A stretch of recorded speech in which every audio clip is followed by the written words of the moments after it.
brought to you by Nova शुद्ध घी। जब जब खाए दिल खुश हो जाए, सदियों का नोवा शुद्ध देसी घी, सपना स्वस्थ भारत का। I love घी घी घी घी घी। क्योंकि बाहर रह करके हम हरियाणा की जनता का काम नहीं करवा सकते थे। अपराध हरियाणा में लगातार बढ़ता जा रहा है। मतलब बिहार उत्तर प्रदेश का जिक्र किया करते थे, उससे भी बुरी हालात आज हरियाणा प्रदेश में है। आज जीएसटी की बात करते हैं, भाई हमने जीएसटी कम कर दिया, 18% से 5% कर दिया, लेकिन 18% लगाया था किसने? जेजेपी के प्रदेश अध्यक्ष बृष शर्मा जी इस समय हमारे साथ बने हुए हैं। आइए एक बार बातचीत कर लेते हैं। सर, क्या कुछ कहना चाहेंगे? जेजेपी हो, इनेलो हो या कांग्रेस हो, लगातार पार्टियां चुनाव हार के बाद संगठन का विस्तार कर रही है। क्या कमी मानते हैं? क्योंकि आप भी काफी लंबे समय से राजनीति से जुड़े हुए हैं। 9 सीटें थी, 9 से एक भी सीट नहीं आई हरियाणा में, और पार्टी किस कगार पर है आज? क्या कुछ कहना चाहेंगे आप? जननायक जनता पार्टी स्वर्गीय चौधरी देवीलाल जी के सिद्धांतों पर जब 9 दिसंबर 2018 को पार्टी का जो गठन हुआ था, वहां पर एक विशाल जनसभा हुई थी, और मैं समझता हूं वहां पर तिल फेंकने की जगह नहीं, लोग अपने आप पहुंचे थे। उसके बाद लोकसभा का चुनाव आया और उसके बाद विधानसभा का चुनाव आया। मात्र थोड़े से दिनों में पार्टी का गठन हुआ था और 17% पार्टी को वोट मिली, और उसके बाद उप मुख्यमंत्री दुष्यंत चौटाला जी बने। हम जो अपना मिशन लेकर के चले थे कि दुष्यंत चौटाला जी प्रदेश के मुख्यमंत्री बने, लेकिन ये भी एक बहुत बड़ी उपलब्धि थी। ये श्रेय सारा कार्यकर्ताओं का जाता है। उन्होंने मेहनत की, और नेता हमारे दुष्यंत चौटाला जी, हरियाणा की जनता ने माना उन्होंने अच्छा नेता, और वो उप मुख्यमंत्री बने। वो हम से शर्त भारतीय जनता पार्टी में शामिल हुए, क्योंकि बाहर रह करके हम हरियाणा की जनता का काम नहीं करवा सकते थे। जो मुद्दे थे मैनिफेस्टो में थे उन्हें पूरे करवाने का काम किया। लेकिन बीच में जिस प्रकार से आपने एक सवाल रखा कि विधानसभा का जो रिजल्ट रहा, उसमें हम एक भी विधायक नहीं बना पाए। उसका कारण एक रहा, जो पिछला विधानसभा का चुनाव था उसमें इस प्रकार का प्रचार चला, विशेष करके किसान आंदोलन को लेकर के, जबकि हमारी पार्टी किसानों की पार्टी, व्यापारियों की पार्टी, मजदूरों के हित देखने वाली पार्टी रही।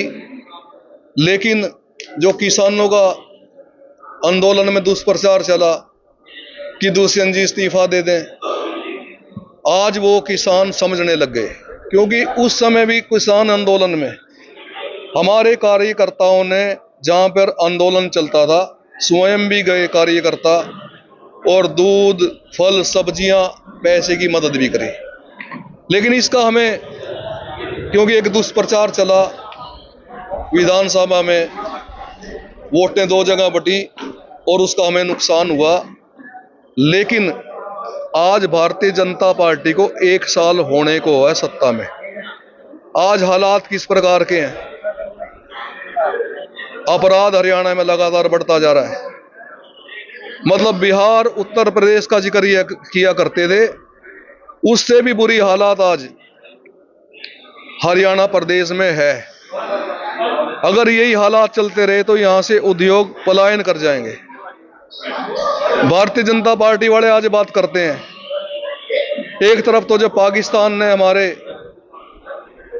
वहां पर पहलगांव में लोगों को मारा था, पानी बंद करने का काम किया, सबने स्वागत किया। उसके बाद अब जब ये क्रिकेट का मैच इस समय चल रहा है और हमारे देश के प्रधानमंत्री कहते थे खून और पानी साथ नहीं बहेगा, लेकिन क्रिकेट का मैच खेल रहे हैं, उसका रोष सारे हरियाणा की जनता, ना देश की जनता में है।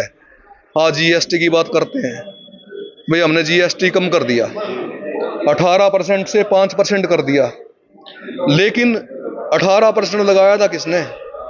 और उसके बाद आज भी व्यापारी बात करते हैं, अच्छा होता, चलो देर आए दुरुस्त है, जो कम किया उसका हम स्वागत भी करते हैं। लेकिन आज देख लो आप, वेंकट साल है जो होटल्स का उन्होंने जो 7500 रुपये एक रूम का किराया था, उस पर तो 5% कर दिया, उसका स्वागत करते हैं। लेकिन जो वेंकट साल है, आज गाँव में भी जगह नहीं है। जो वेंकट साल गाँवों में, शहरों में जो मध्यम वर्ग के वेंकट साल हैं, उन पे 18% टैक्स लगता है और लोग टैक्स नहीं कटाते। अगर ये भी 5% हो जाता है, ऐसे बहुत से हैं। सर, बात की जाए तो किस तरह देखते हैं इनेलो की? आप भी लगातार अपने कुनबे को बढ़ा रहे हैं, वही इनेलो पार्टी में लगातार एक के बाद एक ज्वाइन कर रही है और 25 सितंबर को जो चौधरी देवीलाल जी की जयंती बना रहे हैं, उनका कहना है कि विशाल जयंती होगी, अब तक के सब रिकॉर्ड तोड़ेगी। किस तरह देखते हैं? देखो, जो उन्होंने बात की, स्वर्गीय चौधरी देवीलाल जी तो एक व्यक्ति ने, एक संस्था रहे, सभी को उनकी जयंती मनानी चाहिए। और जो इस प्रकार के, जिन्होंने देश को आज़ाद करवाने के लिए लड़ाई लड़ी, 14 साल की उम्र में जेल में चले गए थे, लाहौर जेल में बंद रहे, अपनी भूमि भूदान आंदोलन में दान करने का काम किया। उसके बाद आपका हरियाणा प्रदेश बनाया और अपना जो प्रधानमंत्री का ताज था वो भी वीपी सिंह को देने का काम किया। इससे बड़ा त्याग कोई हो नहीं सकता। और ऐसे महापुरुषों की जयंती तो लगातार मनती है, साल के साल मनती है। आपने देखा भगवान परशुराम जयंती के बाद भी लगातार 3-4 महीने बनाई जाती है। तो जननायक जनता पार्टी भी 9 दिसंबर को भी स्थान तय नहीं हुआ। जननायक जनता पार्टी का स्थापना दिवस है, चौधरी देवीलाल जी की जयंती मनाएंगे। उसमें आप देखना, मतलब चौधरी देवीलाल जी हमारे आदर्श हैं, तो उसमें बहुत बड़ा प्रोग्राम वहां पे करने का काम करेंगे।